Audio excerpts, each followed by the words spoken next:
Okay. So it'll be nice if people keep admitting others as and when the dialog box arises. So we'll begin with the discussion on the assignment of week 3. I just wanted to know how people found the assignment. Could someone just speak up and let me know how the assignment went? Ashmita De.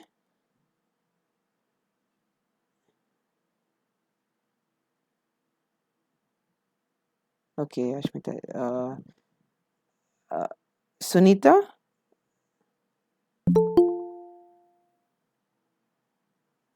B. Sunita. Could you tell me how did you find the assignment in general? Hello, I'm not Sunita, I'm Titus. Actually, Titus. Okay. Sunita is my wife name. Okay. Okay. No problem. Yes. Yes. Tell me. Tell me, Titus. So where are you from and what do you do? Sir, actually, just I am from Tamil Nadu, Nagarkoil. Okay. Actually, I'm visiting faculty of psychology. Actually, I'm really interested to statistics. That's what I'm doing. Okay. Oh, nice. That's Uh, wonderful. Do you know a lot uh, of uh, things that we learn in statistics comes from research in psychology? So yeah. yeah, actually, the thing is, just I have done 3 pages. From every page, I have learned some statistics. Mm-hmm. Uh, so that I was interested to, and so yes, I joined.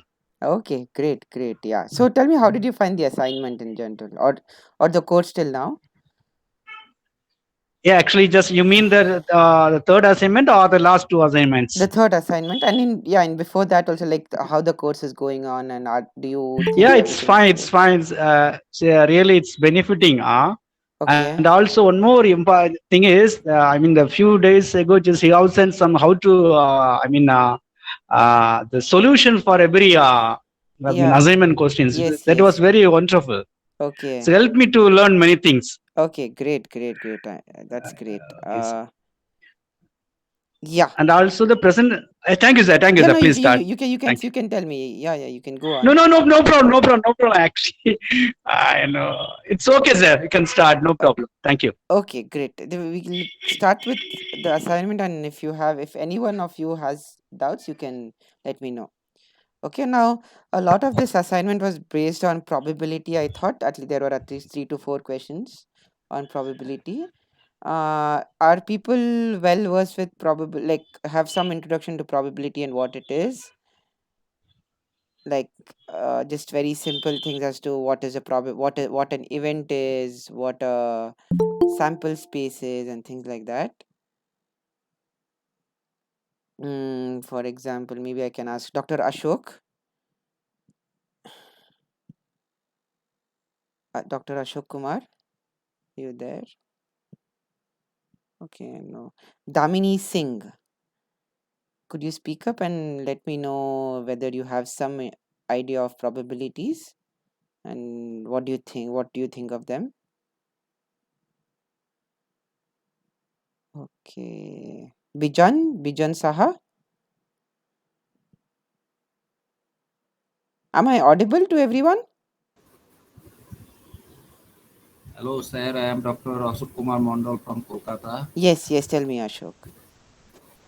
Oh, I am professor and head of Dr. BC Rai PGIPS Kolkata. Oh, that's I am nice. enjoying your session all through, Okay. and that more and more days are passing. I am getting in more and more interest in statistics. Okay, great. That's great to hear. Hopefully, we can do better in the future. Yeah. Hope my interest will grow further. Yes. Thank you, So, sir. Thank you. yes. Can you tell me? So, yeah. If maybe I'll just ask you some very simple questions in probability just to see if everyone is on the same page. Okay, so what do you mean by an event? Event is the outcome. Okay, outcome of Event is the what? outcome. Outcome. Outcome of a sample. Yes. So as Bijan pointed, Bijan, can you tell me where are you from and what do you do? Actually, I am a doctor. Actually, we do a lot of quantitative research. Actually, Okay. I am in SSKM Hospital, Kolkata. Oh, that's brilliant. We do biomedical research. Actually, in this your course, Mm-hmm. we there are biostatistics, but we do not need so much of maths and stats Okay. because our research is little bit of different. Okay. But we should know the basic understanding of the biostatistics. That is what I Yes. am interested to know from this course. Okay, great. Maybe we can help you with that. Okay. So, yeah, as Bijun pointed out, an event is an outcome of a process. The process can be anything. For example, when we go to the first question of the assignment, am I still audible? I hope so. I'll share my screen first. Uh, okay, great. I am audible. Okay, I would request everyone to switch off their mics unless you want to speak up. Okay, let's keep that as a ground rule so that everyone can hear each other when they speak. Okay. Okay. Now the process here is just casting a die. Okay. What a die has, as everyone knows, 6 faces, and the question is, what is the probability of getting a value 5 each time when you toss a die? And here we toss a die 2 times, right? So this 2 times is a physical process. We are casting a die. That's the physical process. And what are the outcomes that one can have? So for example, if I were to ask you what are all the possible outcomes when you cast a die? How many outcomes are there and what are those? Can someone answer that? 6 outcomes. Okay, 6 outcomes, and those are? 1, 2, 3, 4, 5, 6. Yes. So that the set of 1 to 6, that is 1, 2, 3, 4, 5, 6, is known as the complete sample space of the process. Okay. And the event here that we are interested in is the value 5. What is the probability with which we get a 5 when we cast a die? Twice. Okay. And each time we need to get a 5. So to approach the solution for that answer, I'll just share my screen. So we all know that the probability of getting 5 is 1 by 6, right? Because we have 6 possible outcomes and 5 is just one of them. Okay. So the probability of getting 5 is 1 by 6. Does anyone have a doubt with this? Okay, great. So now the question is, when you cast a die 2 times, what is the probability of getting 5 each time? Okay. Now that is nothing but just multiplying the probabilities of the first trial and the second trial. So first time we need to get a number 5, and the second time we need to get a number 5 as well. So we know the probability of getting a 5 is 1 by 6. So getting it twice is nothing but 1 by 6 into 1 by 6, which is just 1 by 6 the whole squared. And this comes out to be 1 by 36, which is the solution, the first solution. Did everyone understand how we got there? Or did someone have another approach to this problem? Did someone solve it differently, probably get a different answer? It'll be nice to understand how people think about this, because probability sometimes is not very intuitive.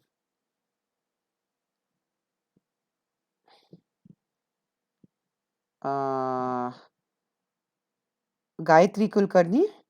Yeah, because I see the name popping up many times on the thing. Did you have any other way of handling that question? So by the way, all the solutions that are there, I upload it on a drive which is accessible to you, I suppose. Is that right? And all the videos as well are on YouTube, which you can go back and look. I'm just assuming because there's no answer, it's a yes. Okay. Just give me so that I just know names of people, huh? Because Naomi, Shani, Siddhika. Okay. Okay, next, let's go on to the next question. Which of the following statement is correct about r squared? Okay, we have done this in our previous classes also. What do you think the answer is? Anyone? Maybe Gayatri Kulkarni or Naomi Sarangi. Sorry if I'm pronouncing your name wrong. Dr. Naomi?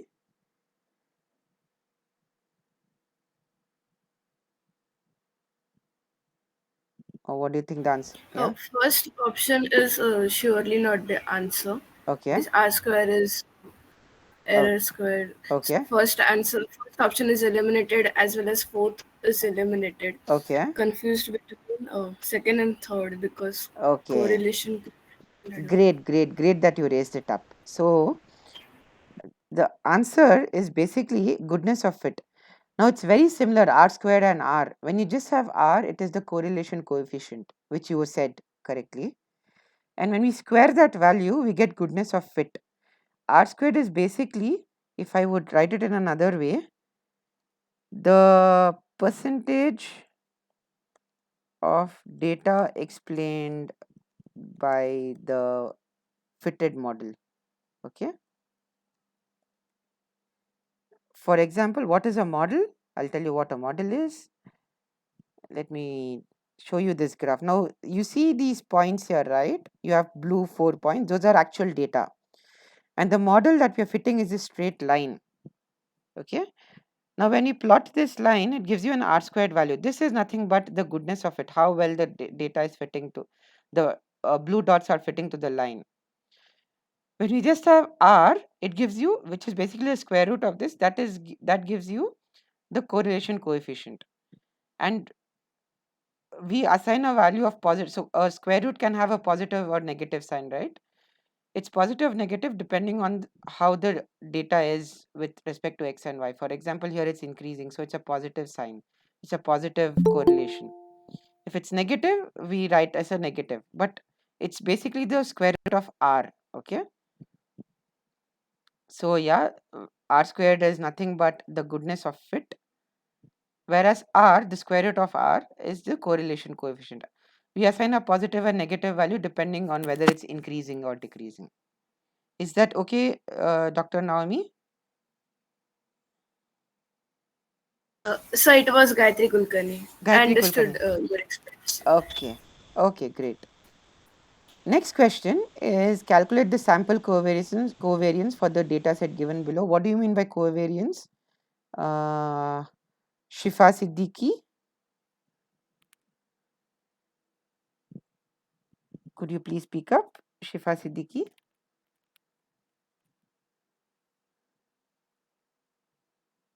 Okay.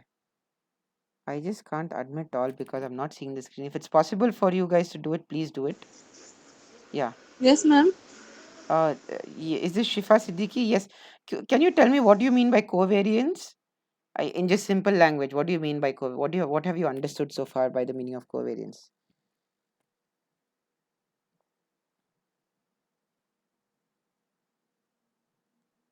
Hello, maybe we lost you, Shifa. Ma'am, it's just basically the two random variables joining.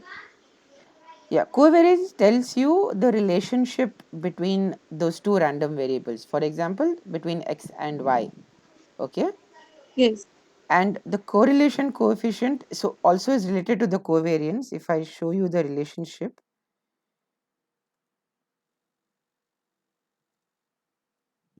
maybe I'll just show you the formula and it becomes a little easy.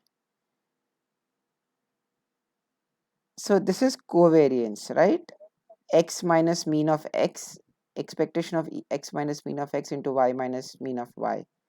Okay, which is nothing but this formula that was explained to you, right? Does everyone understand this formula, what this is? So this is basically summation of xi minus x into yi minus y, where xi and yi are data points, couple data points like x and y values.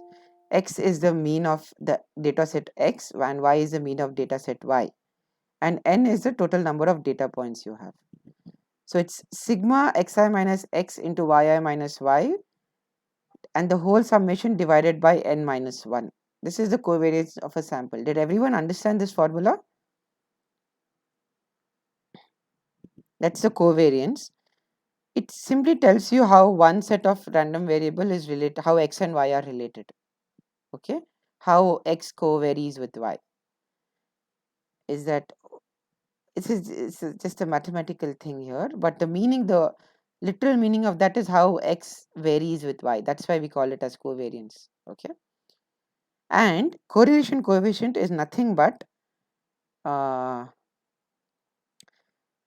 dividing your covariance by the product of the standard deviations of x and y. Okay, sigma x into sigma y. So when you do this, your covariance gets bounded from -1 to 1. Okay, I would request everyone to go look this up, the relationship between covariance and correlation. Correlation is nothing but this covariance divided by sigma x into sigma y. Okay, I hope that's okay. And correlation, the value goes from -1 to 1. This tells you how x is related to y. And now just coming to the question itself, what is the sample covariance between these two random variables? What we have to do is just replace the given data set values into this formula. We have the mean of x as 4 and the mean of y as 8. Is that okay with everyone? Did everyone get this? Shifa Siddiqui, will come back to you itself because we started the question with you. Did you get the mean of x as 4 and mean of y as 8? You just have to sorry, take the mean of x, that is 0 plus 2 plus 4 plus 6 plus 8 divided by 5, and the same thing for y. Yeah, okay. Yes, yes. Okay, it'll be nice if you could just speak up once I call your name because it's quicker and more that way, in the sense like it's more lively. So yeah, once you get the means, what you have to do next is calculate covariance. You just have to substitute the values in the formula. So xi, the first value is 0, and yi is also 0. So xi minus x, that is 0 minus 4. 4 is the mean of x and 8 is the mean of y. 0 minus 4 into 0 minus 8. Okay. Oh, it's this is a plus sign. Sorry, not an into. My mistake. Yeah. So that's the first thing, and then we have 2 minus 4. If you go to the data set, it's 2 minus mean of x, that is 4, into 4 minus mean of y, that is 8, and then you have to keep doing this. So when you do that, you will get something like this: 0 minus 4 into 0 minus 8 plus 2 minus 4 into 4 minus 8. Here you'll get 0 because 4 and 8 are means itself, and you have data points also as 4 and 8. So 4 minus 4 and 8 minus 8 is that 0, plus 6 minus 4 and into 12 minus 8. And then the last values are 8 minus 4, 8 minus mean of x, that is 8 minus 4, and 16 minus 8. Okay, 8 is the mean of y. So you have to add all these products up and divide it by 5 minus 1, where 5 is the number of data points, set of data points you have. You have 1, 2, 3, 4, 5, right? So that's 5. 5 minus 1 is 4. So the covariance is nothing but summation of all this, the numerator, that's 80 divided by 4, which is equal to 20. This is the covariance of a sample. Okay. For covariance of a population, it's not n minus 1, it's just n. Okay. It's different, slightly different, what a covariance of a sample and covariance of a population is. But for all practical purposes, they are similar when n is very large. For example, if n is like 1000 or 2000, it makes a very small difference. I hope that was clear to everyone. Question 3. If someone had a doubt, you can please speak up. Will you please explain the N? So n is the number of data points. So we have like, so x and y is one data point, right? X comma y. When you plot it, for example, here you have plotted, there's some plotting of x and y variables. So what is written here, 0 comma 0, is something like a data point, one data point, and you have 5 such of these, right? 0 comma 0, and then 2 comma 4, then 4 comma 8, 6 comma 12, and 8 comma 16. So you have 5 of those. That's n. Is that okay? Sir, these Yes, ends should be small ones, sir. Sorry? As it is a sample, it is from sample. As it is as this n means the from sample, this n should be small one instead of capital. Yeah, okay, Capital okay, N's yeah. always indicates that it is from the Yes, population. yes, okay, okay. Yeah, yeah. You are This right. should I've be just small used this one. notation, but yeah, we can use a small n itself. I mean, that notation is very person specific, and once you define it in a certain way, you can always be consistent with that. So it's okay. But yeah. So n, did everyone get the meaning of what n is here? It's just a number of data points, which is 5. Okay. Is everyone okay with that question? It requires some calculation. Yeah? Anyone? yes, sir, it's clear. Okay. Yeah, anyone else? I heard someone else speak. Okay, let's move on to the next question, which is slightly straightforward. You have a bivariate data set. By bivariate, you mean two variables, a set of two variables, that is x and y, and they've shown a diagram of data points. Choose the most likely correlation coefficient. What do you think this is just by looking at it? Is it a positive or negative correlation? First thing, let's do that. Yeah, it should be negative correlation. Yeah, because y is decreasing as x increases. X is going from 0 to 12, whereas y is going from 60 to 0. Okay, so it's negative, and the only option negative here is minus 0.998. Also, just by seeing, you can draw a line, Yeah. right? Straight. You can draw a straight line. And if you draw that, most points will lie very close to that line, which is why we get a very high r squared value. Okay, sometimes you don't get this, but here just by looking at it, you can draw a line. In your mind, you're looking as if it's just a straight line, right? So even the r is very high, which is 99. And if you take a square root of that, sorry, if you take the square of that, you get r squared value, which will be very close to 1. So this is basically r, what is being shown here, the correlation coefficient. Someone asked that earlier, what is r and r squared? R here is the correlation coefficient, and if you square this value, you get the r squared value. Now, next question is again with respect to probability. If S is the list of all possible events, then what is the probability of S occurring? What is it and why?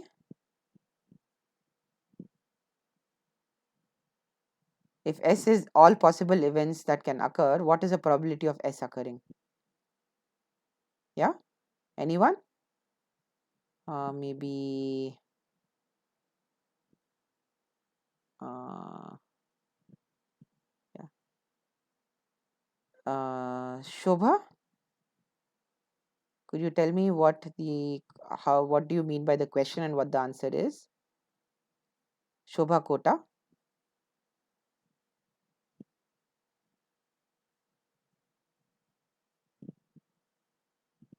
Okay, maybe not.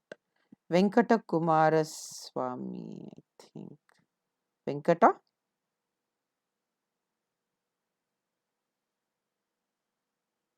Jyotisha? I'm just calling out names. I hope someone answers, but it'll be nice if people. Yes, ma'am. Yes, I'm sorry, I'm a sir. Sorry, I'm male that way. But yeah, so if S is a list of all possible events, what is the probability of S occurring? What do you mean by the question? Ma'am, 1. 1. Why is it 1? What can you give an example that is similar to this? For example, can you list what S is and for example, okay, let me ask you a question. If I'm tossing a coin, what is the set S? What are the all possible events when I toss a coin? You know what like when you toss a coin, what the outcomes are?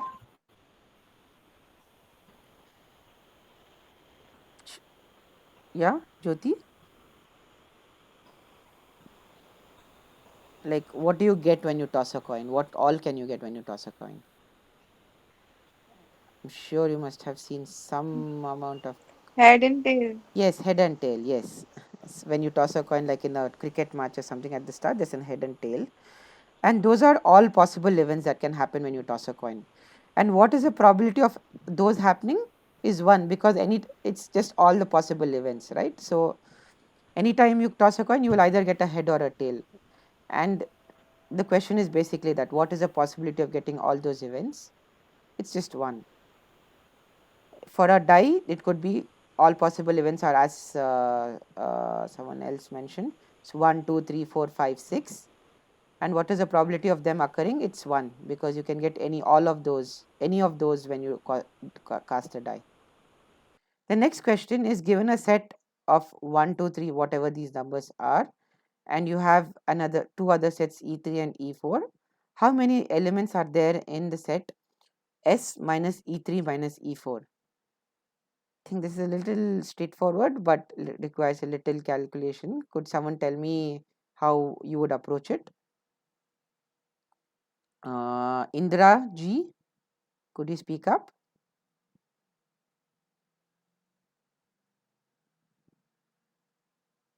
Indra G.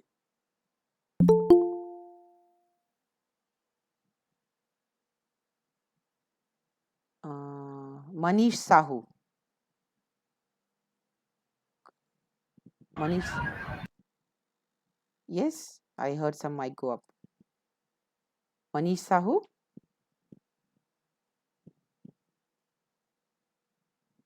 Could you tell me how you approach this question?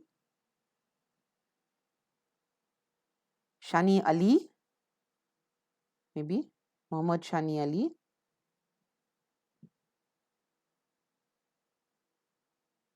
Could you please speak up, Mohammad Shani Ali? Okay.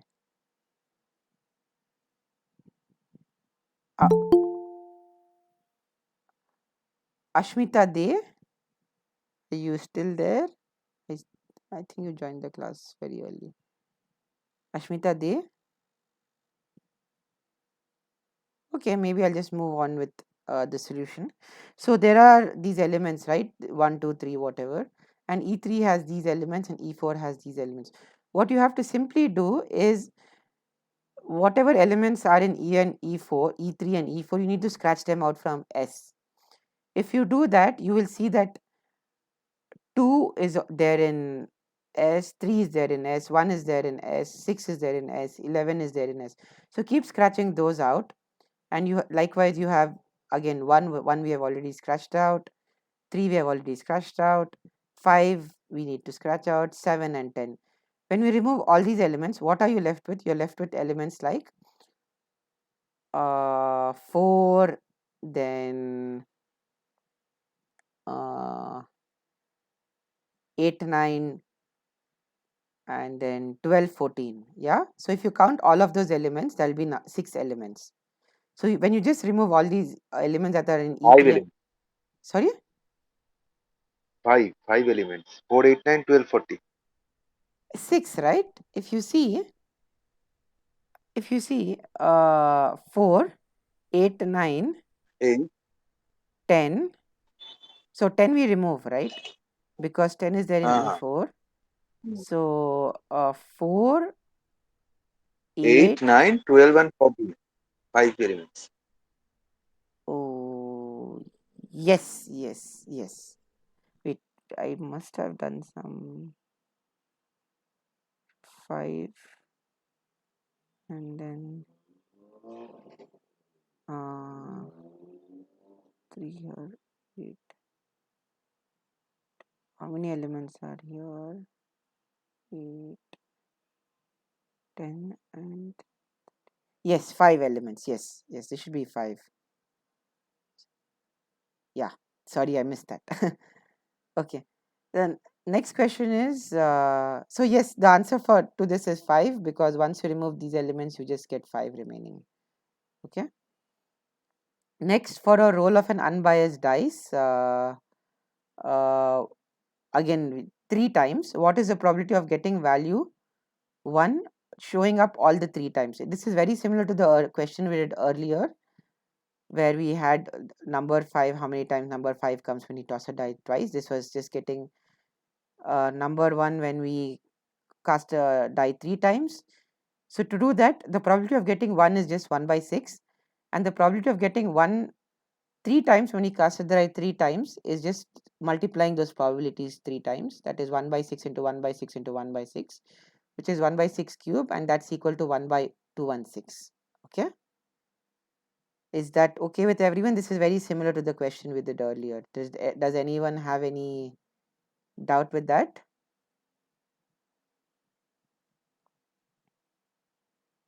Anyone? No, sir, it's clear. Okay, so that's 1 by 6, 1 by 216. The eighth question is for a given data set of these things, what is the approximate value of correlation coefficient? The best way to do this is go to Excel and plot it out. When you do that, if I'm assuming everyone has Excel here or something like that, you get these points, right? You see just these points. So it looks like a positive correlation. And Excel has this nice feature where it allows you to plot the R squared value, okay, of the data if you add a trend line, and that's 0.9638. If you take a square root of that, you get 0.98. Okay, but just by looking at it, you know it's a positive correlation, and it's more than 1. Sorry, not more than 1, it's more than 0.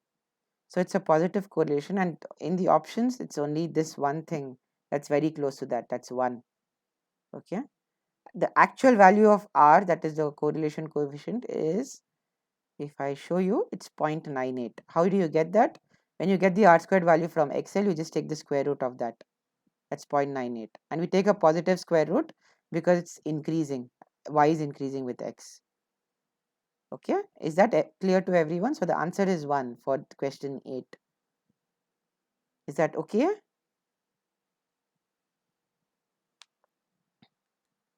Okay, Yes, sir. great. Let's move on to the next question, which is a little more conceptual and very important.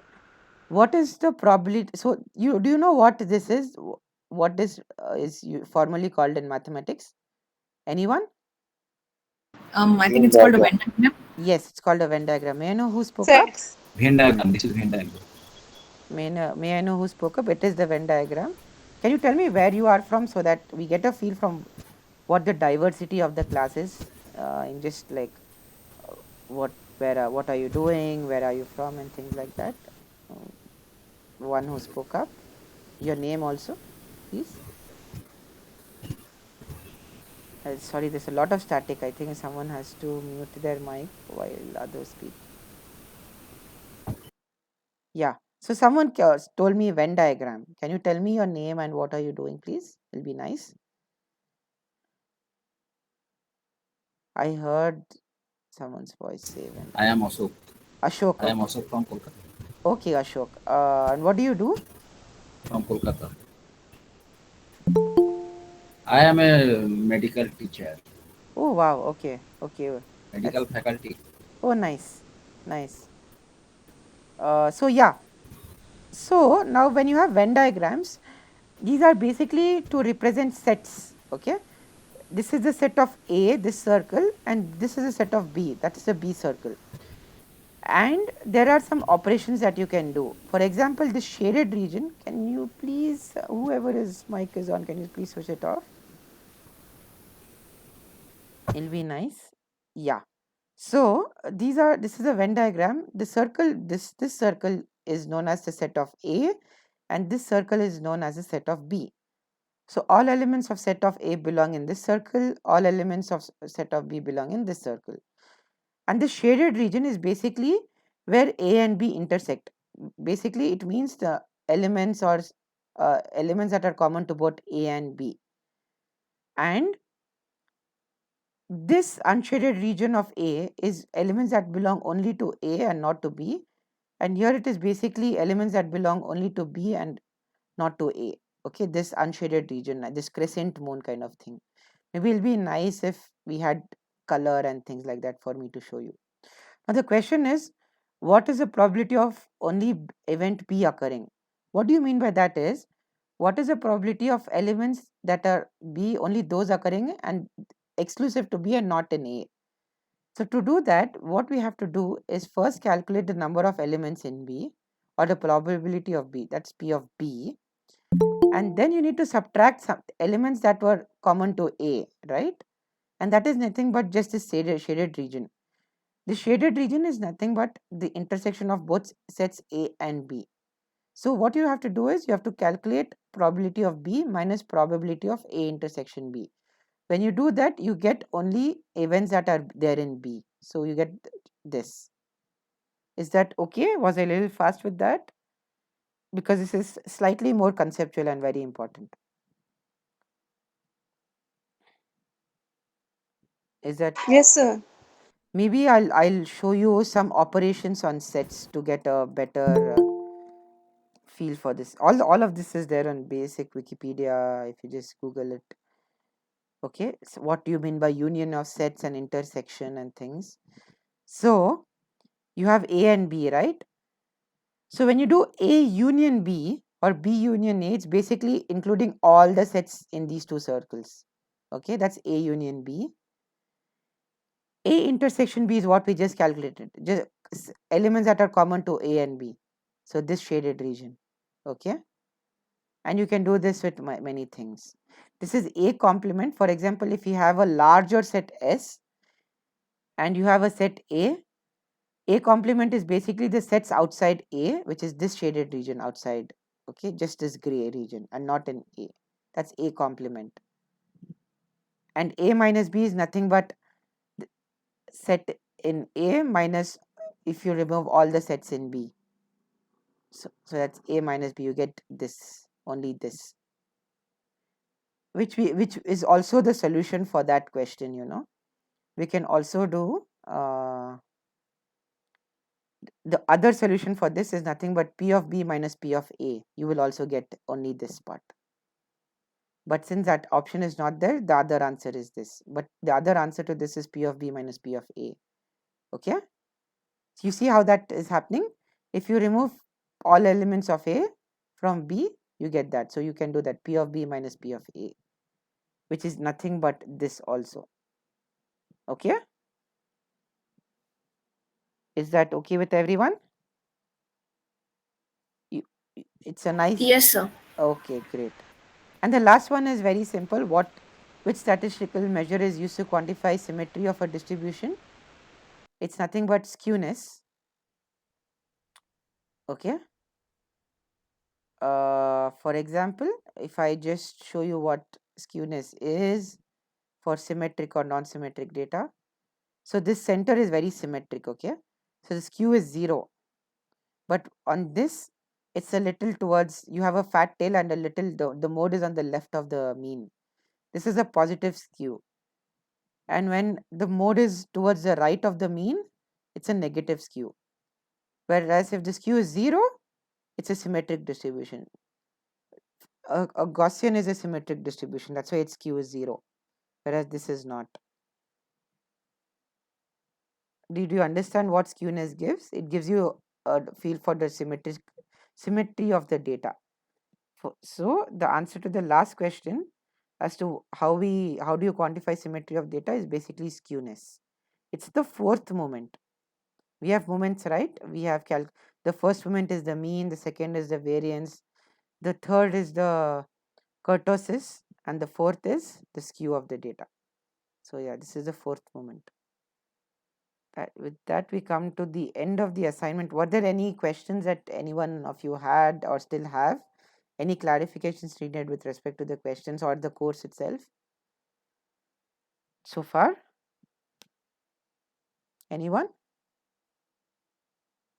I actually have a doubt in calculating the correlation coefficient for the eighth question. The eighth question. Yes, yes. Like, of course, it seems pretty obvious Yeah. from the way the data is that it's 1. But then, Yeah. how do we mathematically calculate and find it out? Yeah. I'm not. So what you have to do is calculate first the covariance. Okay, if you want to do it with pen and paper, so you need to put this covariance formula, which is this. Okay, calculate covariance. Once you do that, you divide the covariance by the product of the standard deviations of x and y. Sorry, So if you do this entire thing, if you calculate this, and sorry, can I go down? Actually, no. I have to go to the question itself. So yeah, standard deviations of just the x and standard deviations of y. You get two standard deviations, right? So you calculate the covariance first of this data set and divide that by the standard deviations, product of the standard deviations of sigma x and sigma y, x and y, that is. So that is basically this. You need to get these values, sigma x and sigma y, and you divide the numerator, that is the covariance, divided by the product of this, that is sigma x into sigma y, and then you will get the correlation. Is that okay? That's how you mathematically do it. Yeah. Yeah. Thank you. Yeah. What I do is, for nowadays you have Excel, what you can do is just calculate r square for that thing. What I have done, which is not advisable, is you calculate the r square and take the square root of that. That's 0.98. You take the positive square root because it's increasing. That's about it. Just pretty close to 1. Yeah. But that's not how you do it exactly. Okay. Anyone else with any doubts? Hello. Yes. Could you Yes, please sir. speak your name and where you are from and what do you do? It'll be nice. Yeah, yeah. My name is Ragini. Okay. I'm from Pune. Okay. I have one doubt in the What do you do, examination. Ragini?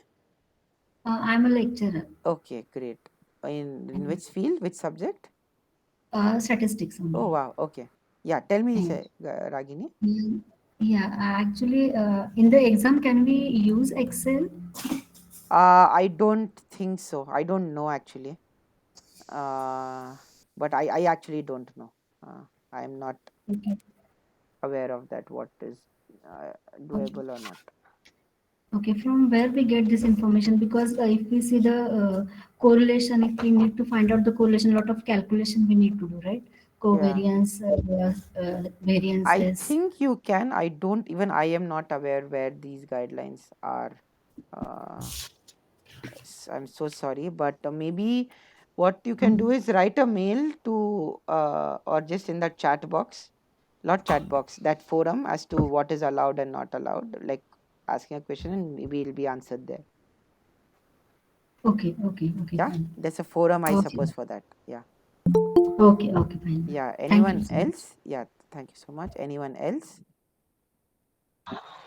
Sir, can you please tell us about what will be the format of the final exam? Whether it would be MCQ based exam or we have to solve each and every step for the problem. I think it'll be a mix of both. I think it'll be great if you can be ready for both, because you can only solve questions by doing it stepwise, right? You just can't click on something, because all of these are solvable. You have to do it stepwise, and yeah, just be ready for that, because that is when you have the true understanding of the subject. Just getting the answer, I can just tell you the answers and there'll be that, but you won't learn anything. If you can solve it, it'll be great. So yeah, it might be MCQ, it might be both, but you need to do it stepwise, right, to get the answer. Even if it's an MCQ question, you need to do the necessary steps to get at the answer. You just can't do it. You just, yeah. So I think just be ready for anything. I'm not sure. I don't know how the exam guidelines are. I'm not responsible for that part of the course. I'm just responsible for the what you learn in the course and the assignments. So if you have any questions pertaining to any of the topics covered in the course so far and the assignments, you can ask me.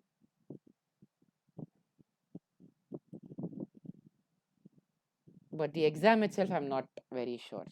But I would say just be ready. I think it's good to have everything ready. Just work out some problems, work out the assignments, and yeah, I think that's good to learn the subject from the first principle, I think, from the ground up. Yeah, anyone else wants to ask questions regarding the course or the assignment? Yes, sir. Yes. Yes, sir. My name is Suran. I'm from Manipur. I'm currently pursuing biostatistics. So in Yeah. MSc Biostatistics Okay. in the New College, Tamil Nadu. Okay. So I didn't understand question number 9, the Venn diagram. Okay. Great. Great. Yeah. Yeah. Finally. Because I thought not everyone would be well versed with it. So let's do that again. So let me give you an introduction as to Venn diagram. This is a nice page that I found. So Venn diagrams are known to symbolize sets. For example, if you have a set 1 and 2 and you have a set 2 and 3, you can represent them as in terms of Venn diagrams. So this set A suppose has 1 and 2. So 1 and 2 elements are here, and set B 2 and 3. So this circle, green circle, is 2 and 3. Okay. Now we can represent them in the form of these two circles. Now you can do many operations. So what is A union B? A union B is nothing but getting all the elements that are there in A and B, that is 1 and 2 and 2 and 3. If you combine them, you get 1, 2 and 3. That is symbolized by the graded colored region here, the gray color region here. Okay, A union B is something like this. A intersection B is nothing but the elements common to A and B, that is this. So if you know that we had two elements in A, 1 and 2, and two elements in B, 2 and 3, the only element common to 1 A and B is 2, and that is represented by the shaded region here. Okay, that's A intersection B. So the question here is, what is the probability of only